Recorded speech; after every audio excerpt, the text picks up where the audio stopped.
Harbolnas masih jauh, Lebaran dan Hari Raya udah lewat.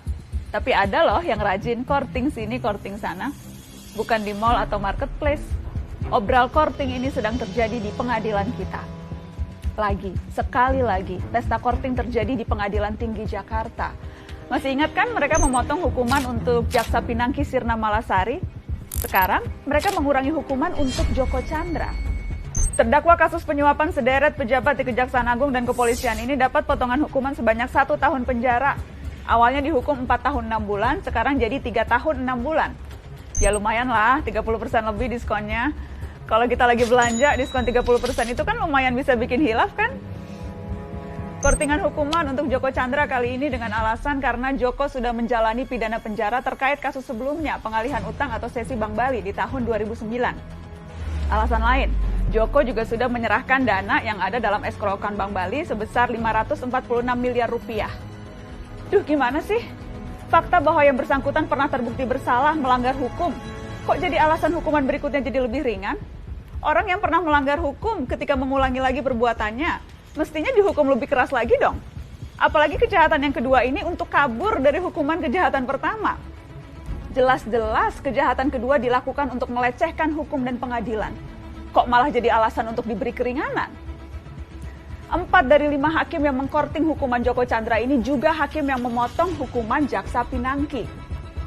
Ladies and gentlemen, please welcome Muhammad Yusuf sebagai Hakim Ketua, Haryono, Singgih Budi Prakoso, dan Reni Halid sebagai Hakim Anggota. Keempatnya sama-sama mengkorting hukuman Pinangki dan Joko Chandra.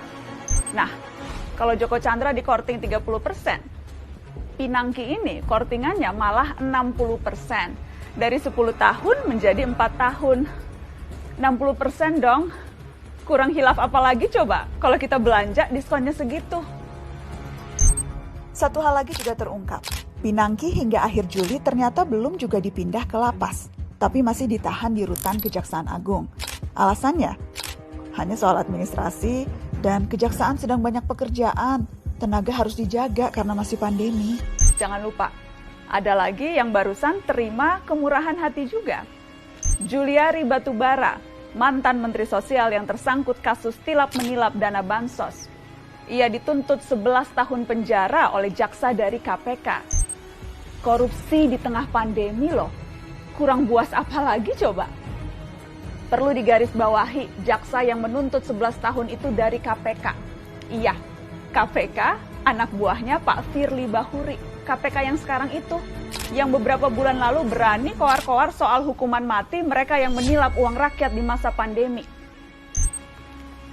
Penegakan hukum ini soal bobot, soal ukuran, juga soal kepantasan. Yang pegang kendali memang hanya beberapa, tapi kita bisa menilai seberapa impas dan pantas. Akil Mohtar, Ketua Mahkamah Konstitusi yang tersangkut suap pemilu kada, bisa dituntut seumur hidup. Kenapa yang mencatut uang makannya rakyat miskin yang sedang terjepit karena pandemi, kok hanya 11 tahun? Repot ini, repot. Tujuan sanksi yang berat adalah memberi efek jerak, agar kita semua siapapun itu ngeri dengan hukumannya, agar siapapun jadi berpikir ratusan kali sebelum berbuat jahat. Kalau hukumannya ringan, tuntutannya enteng, dan masih dikorting sampai 60% begitu, siapa yang kapok?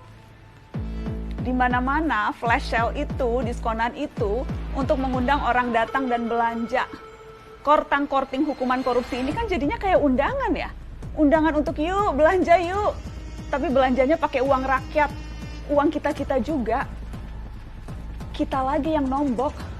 Rakyat lagi yang harus urunan lewat pajak, urunan subsidi. Dan ini beneran loh.